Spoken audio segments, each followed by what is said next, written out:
بسم اللہ الرحمن الرحیم۔ السلام علیکم۔ میں آپ کو رموز و اوقاف کے بارے میں پڑھا رہی تھی، تو اس میں ہم لوگوں نے کچھ نشانات کے بارے میں، علامتوں کے بارے میں پڑھ لیا تھا۔ کچھ نشانات یا علامتوں کے بارے میں آج ہم پڑھیں گے، ٹھیک ہے۔ میں نے آپ کو بتایا تھا کہ رموز نشانات یا علامتوں کو کہتے ہیں، اور اوقاف کا مطلب ہوتا ہے رکنا، ٹھہرنا، ٹھیک ہے۔ تو اور میں نے یہ بھی بتایا تھا کہ ان علامتوں کی بہت زیادہ اہمیت ہوتی ہے کسی بھی عبارت میں ٹھیک ہے، کسی بھی عبارت میں اس کی بہت زیادہ اہمیت ہوتی ہے۔ اگر ان کو ہم لوگ غلط جگہ یا ادھر ادھر لگا دیں گے یا پھر نہیں لگاتے تو اس کا مطلب جو ہے نا کچھ سے کچھ ہو جاتا ہے، ٹھیک ہے۔ پھر میں نے آپ کو یہ مثال بھی دی تھی کہ رکو مت جانے دو، اور رکو مت جانے دو، ٹھیک ہے۔ روکو مت جانے دو مطلب کہ اس کو روک لو، جانے مت دو، ٹھیک ہے۔ روکو کے بعد جب ہم نے کاما لگایا تو اس کا یہ مطلب بنا کہ روکو مت جانے دو، یعنی اس کو روک لو، ٹھیک ہے۔ اور دوسرے جملے میں آپ دیکھیں، جب ہم نے مت کے بعد اس کو کاما کو لگایا ہے تو روکو مت جانے دو، اس کا مطلب ہے کہ اس کو جانے دو، اس کو روکنے کی ضرورت نہیں ہے، روکو مت جانے دو، ٹھیک ہے۔ تو دونوں جملوں میں ہم نے جب کاماز جو ہیں ایک میں ہم نے ادھر لگایا اور ایک میں ہم نے ادھر لگایا تو اس میں کافی فرق ہو گیا، ٹھیک ہے۔ کافی فرق ہو گیا، یعنی کہ ایک دوسرے سے بالکل الگ ہو گئے یہ جملے، ٹھیک ہے۔ حالانکہ جملہ ایک ہی ہے لیکن یہ الگ الگ ہو گئے۔ اچھا، آج ہم پڑھیں گے واوین۔ یہ علامت کسی کی اقتباس کا مطلب ہے ٹکڑا پیش کرنے میں یا کسی کا قول پیش کرتے وقت اس اقتباس یا قول کے شروع اور آخر میں لگائی جاتی ہے، ٹھیک ہے۔ کسی کا قول یا حدیث وغیرہ جب پیش کی جاتی ہے نا، جیسے حضور صلی اللہ علیہ وسلم کی حدیث ہے یا کسی کا قول ہے، وہ جب پیش کیا جاتا ہے، وہ لکھا جاتا ہے تو اس کے ارد گرد یہ دو کاماز جو ہے، ان کو انورٹڈ کاماز آپ انگلش میں کہتے ہیں نا، تو اس کو لگایا جاتا ہے، ٹھیک ہے۔ جیسے ہم لوگوں نے اکثر دیکھا ہوگا کہ جب حضور صلی اللہ علیہ وسلم کی حدیث لکھی جاتی ہے کہیں بھی تو ان کے ارد گرد جو ہے یہ کاما لگایا جاتا ہے، ٹھیک ہے۔ تو ان کو اہمیت دینے کے لیے، ان کو الگ کرنے کے لیے یہ کاماز لگائے جاتے ہیں، ٹھیک ہے۔ جیسے حضور صلی اللہ علیہ وسلم کی ارشاد، تم میں بہترین شخص وہ ہے جس کے اخلاق اچھے ہوں، ٹھیک ہے۔ تو حضور صلی اللہ علیہ وسلم کا ارشاد ہے یہاں تک تو ٹھیک، پھر اس کے بعد جو ان کی حدیث ہے ان کو ہم نے انورٹڈ کاماز میں کلوز کر دیا ہے، ٹھیک ہے۔ پھر نمبر 7 آتا ہے رابطہ۔ رابطہ یہ علامات ایک جملے کے دو الگ الگ حصوں میں ربط پیدا کرنے کے لیے استعمال ہوتی ہیں، ٹھیک ہے۔ ربط مطلب تعلق پیدا کرنے کے لیے استعمال ہوتی ہیں۔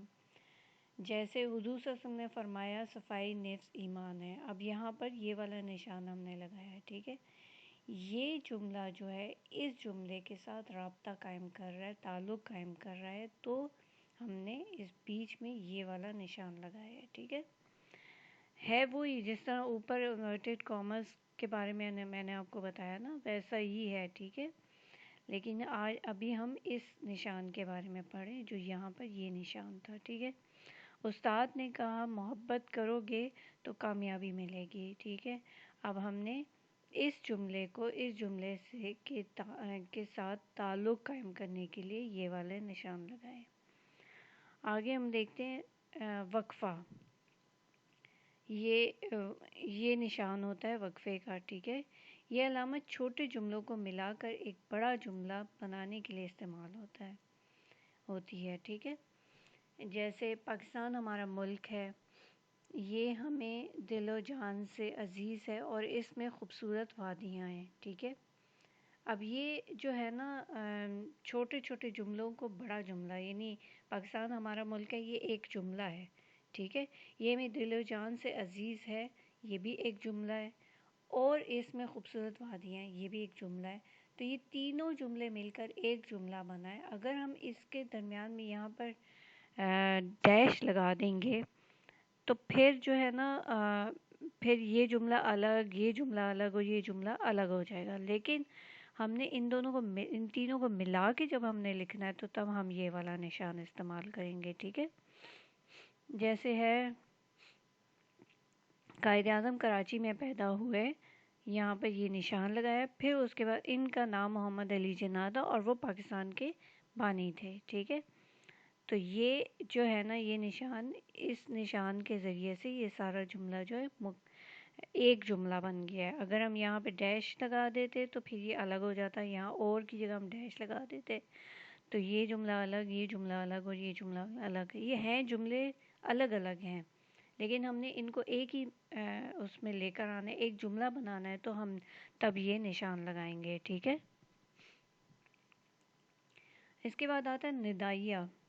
ندا کہتے ہیں آواز دینے کو، کسی کو پکارنے کو. ٹھیک ہے، یہ علامت کسی کو آواز دینے یا پکارنے کے لیے استعمال کی جاتی ہے، جیسے جناب عالی، معزز اساتذہ کرام، خواتین و حضرات. ٹھیک ہے، اس طرح کی آوازیں ہم لگاتے ہیں. مطلب کوئی فنکشن ہو رہا ہوتا ہے تو ہم لوگ کہتے ہیں معزز، یا تقریر آپ کر رہے ہوتے ہیں تو کہتے ہیں معزز اساتذہ کرام. ٹھیک ہے، اسی طرح کوئی تقریب ہے تو اس میں ہم کہیں گے خواتین و حضرات، جناب عالی. اس طرح ہم لوگ کہتے ہیں تو ان کے آگے یہ والا نشان لگایا جاتا ہے. ٹھیک ہے، پھر ہوتا ہے پھر دوسرا نشان. اچھا، یہ جو نشان ہے نا یہ فجائیہ اور ندائیہ دونوں کے ساتھ لگایا جاتا ہے، لیکن ندائیہ میں آواز دینے کو پکارنے والے جملے کے آگے لگایا جاتا ہے، اور فجائیہ میں یہ جذبات اور احساسات کو ظاہر کرنے کے لیے لگایا جاتا ہے. ٹھیک ہے ایک ہی نشان ہے لیکن یہ دونوں جملوں کے آگے لگایا جاتا ہے. ٹھیک ہے، اس کو آپ مطلب آپ نے دیکھا ہوگا یہ نشان اکثر جملوں کے آگے لگایا جاتا ہے. ٹھیک ہے، یہ علامت جذبات احساسات کو ظاہر کرنے کے لیے استعمال کی جاتی ہے. اب جذبات آپ کے جیسے آپ خفا ہیں، آپ خوش ہیں، تو آپ کے جو جذبات ہیں وہ ان کو ظاہر کرنے کے لیے یہ علامت استعمال کی جاتی ہے.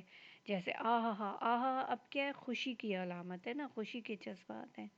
کوئی خوش ہوتا ہے تبھی آہا کرتا ہے نا. آہا میری امی آ گئیں. ٹھیک ہے، خوشی سے اس نے کہا کہ میری امی آ گئیں.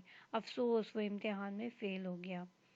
افسوس یعنی غمگین ہو کے اس نے کہا ہے کہ وہ امتحان میں فیل ہو گیا. ٹھیک ہے، خبردار، اب ایسی حرکت نہ کرنا. خبردار بھی ایک احساس ہے، جذبہ ہے غصے کا. ٹھیک ہے، خبردار اب ایسی حرکت نہ ہونے پائے. ٹھیک ہے، تو یہ غصے کی علامت ہے، غصہ کو ظاہر کرتا ہے. ٹھیک ہے، تو اس میں بھی ہم نے یہ والا نشان لگایا. ٹھیک ہے، امید ہے آج کا سبق آپ کو پسند آیا ہوگا اور سمجھ میں بھی آ گیا ہوگا. تو آپ کو یہ ویڈیو اگر پسند آئی ہو تو اس کو لائک کریں، شیئر کریں، چینل کو سبسکرائب کریں اور بیل آئیکن دبا دیں تاکہ میری ہر نئی آنے والی ویڈیو آپ کو آسانی سے مل سکے. اوکے، اللہ حافظ.